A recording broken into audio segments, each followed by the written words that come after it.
Se você não existisse, que falta faria? Cuidado, não pense nisso depois de beber um pouco. Eu, Cortella, no dia que eu me for, e eu me vou, e você também. Eu não quero ir. Eu queria ficar. Lamento. Não tem como ficar. Só tem um jeito de ficar nas outras pessoas. A única maneira de ficar é ficar nas outras pessoas. Eu estou lançando esse ano, no final do ano de 2018, um livro que comemora meus 30 anos como escritor. Em 2018, eu estou completando o meu 30º ano como escritor.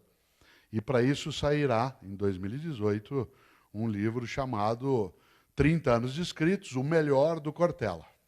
São frases, fragmentos, etc. E é interessante porque, para poder compor esta reflexão, eu fico imaginando o que deveria ser essa seleção que foi feita. E nessa seleção feita, eu estava revisitando algumas das minhas coisas.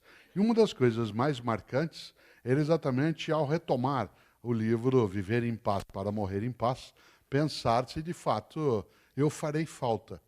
Esse livro, na introdução, e eu tive sempre, como tenho o apoio para fazê-lo, de jornalista que faz a edição para mim, que é o Paulo G. Baile, eu, na introdução dele, ao contar a história dos livros, eu lembrei algo no final. Se alguém tiver acesso a ele, poderá ver isso. Ele não saiu, ele sairá no final de 2018, mas ele tem algo no final que é contar sobre algo curioso.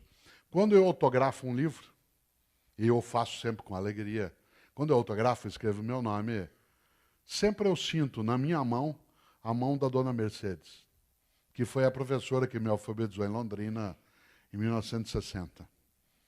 Não é psicografia, com respeito a quem tem crença nessa direção, não é algo de natureza metafísica, eu sinto a mão da dona Mercedes. Assim como eu sinto, cada vez que escrevo um livro, faço uma palestra, as pessoas que comigo estiverem e estão naquilo que eu li, que eu aprendi, que eu conheci. Pessoas que, como diz a filósofa Terezinha Rios, nós não somos imortais, mas podemos ser eternos. Nós não somos imortais, mas podemos ser eternos. Por exemplo, Dona Mercedes, que já faleceu, vive em mim. E em dezenas e dezenas de outros que ela alfabetizou em Londrina, no grupo escolar Hugo Simas. Há autores que eu li, que eu pensei, que eu ouço, vivem em mim. E eu, Cortella, no dia que eu me for, mas eu não quero ir. Eu queria ficar. Lamento, só tem um jeito de ficar. Ficar nas outras pessoas. É interessante porque eu, até 10 anos de idade em Londrina, que é a minha cidade de origem, e eu conto isso no livro, não tinha televisão na minha cidade.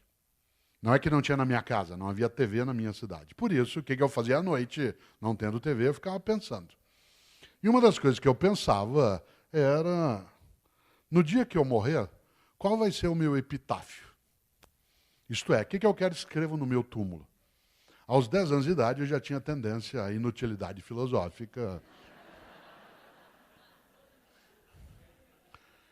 E eu ficava pensando, qual será o meu epitáfio? Hoje eu não tenho mais essa preocupação por uma razão, não quero mais ser sepultado, eu quero ser cremado. Essa é uma escolha, cada um que decide. Eu acho a cremação mais ecológica, muito mais impactante no sentido positivo, mas essa é uma escolha. Desse ponto de vista, há aí uma decisão que cada um toma. Se der tempo, eu já tomei a minha. Eu não quero ser sepultado, eu quero ser cremado. Essa é uma escolha. Faz a doação de órgãos e aí faz a cremação. Aliás, já até avisei as pessoas que essa é a minha intenção. Nesse sentido, claro que vale. Evidentemente que há aí uma questão. Eu sempre fui favorável à cremação nos tempos mais recentes. Inclusive porque a cremação, como eu dizia, é mais ecológica. Já imaginou se chineses e indianos aderissem ao sepultamento? Isso é sério, o impacto ambiental é fortíssimo. São Paulo, que é a cidade onde eu moro, tem o segundo maior cemitério do mundo, que é o cemitério da Vila Formosa. Tem 1,5 milhão de corpos sepultados lá. Você imagina o impacto disso no lençol freático, na proliferação de insetos, de roedores, de pragas urbanas. Aliás, eu fui secretário de Educação na cidade de São Paulo e, quando secretário, quis fazer uma campanha pela cremação na cidade. E tinha até bolado um cartaz belíssimo para fazer essa cremação, né, mas não pude fazer porque acharam que aquilo era muito assemelhado, né, à propaganda. Mas era essa a intenção. Era um cartaz bem bonito, né, que tinha nele uma frase que ajuda bastante, que era para incentivar a discutir a cremação, que era: vem para a caixinha você também. Tá? E é claro que na época ficou difícil fazê-lo. Mas eu ia procurar patrocínio, mas alguns bancos acharam que podia impactar, né? E que era melhor procurar outros. Uma das coisas gostosas é que, claro, quando eu era a favor do sepultamento, o epitáfio... Sabe o epitáfio, né? A inscrição tumular. A inscrição no túmulo é chamada de epitáfio. Aliás, eu tenho um livro, o Pedro mencionou aqui, Não Espere pelo Epitáfio. Lembra do epitáfio dos titãs? Eu devia ter amado mais, sonhado mais, ter visto o sol nascer. E é interessante porque a ideia de epitáfio é aquilo que você deixa como lembrança. Eu, às vezes, sou homenageado em algumas situações, vez ou outra, como aconteceu aqui hoje, quando eu entrei, as pessoas aplaudem. Isso é uma coisa gostosa, sempre um afago no ego, uma coisa que é apreciável. Mas, às vezes, eu vou a alguns locais e as pessoas fazem elogios em excesso. Antes de começar, está aqui o Cortella, que é isso, né? E eu sempre peço à pessoa, por favor, menos por uma razão. Na vida, enquanto você estiver vivo, você sempre pode decepcionar as pessoas. Quanta gente nos decepcionou e decepciona na vida. No nosso país, nos últimos 50 anos, quantas pessoas nos decepcionaram e decepcionam. Por isso eu sempre lembro do que dizia Machado de Assis. Machado de Assis dizia: está morto, podemos elogiá-lo à vontade. Que é uma frase inteligente. Está morto, podemos elogiá-lo à vontade. Isto é, não terá mais ocasião de nos decepcionar. Olha que interessante. E eu gosto muito de imaginar o quanto que a nossa mortalidade nos coloca algumas obrigações. E quando a homenagem é muito forte, eu sempre lembro do Mário Quintana. Outro poeta gaúcho, esse nascido em Alegrete, que dizia algo estupendo. Ele dizia: a estátua é um erro em bronze. Olha só, a estátua é um erro em bronze. E é curioso, porque o humor do Mário Quintana é muito forte nisso. E ele marca um pouco algo que tem a ver com a sequência do que eu vou dizer. Eu, adepto, claro que era do sepultamento, imaginava um epitáfio.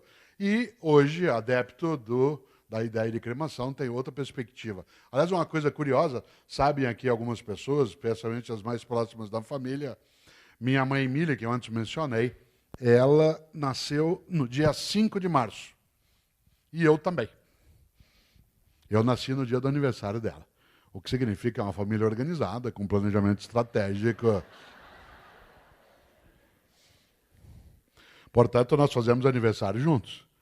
Todo ano a gente comemora aniversário juntos. E aí tem os bisnetos, os netos, os filhos, as noras, etc. E o ano retrasado, em que ela estava fazendo 88 anos, nós estávamos ali juntos, eu fazendo aniversário lá também.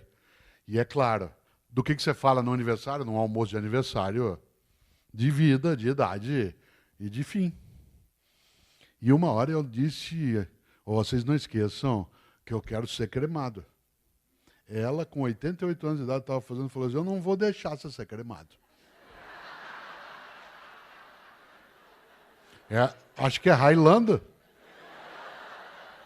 Sabe qual é o nome dessa escolha dela? Amor. Amor. Ninguém em sã consciência diria essa frase se não fosse movida por amor. Essa irracionalidade, no sentido amoroso, ela é magnífica, porque ela é honrosa, ela é o que marca, é o que faz com que você, às vezes, tenha que ter escolhas que prejudicam você, mas que honram a tua vida, que honram aqueles que estão contigo, que fazem com que a gente mereça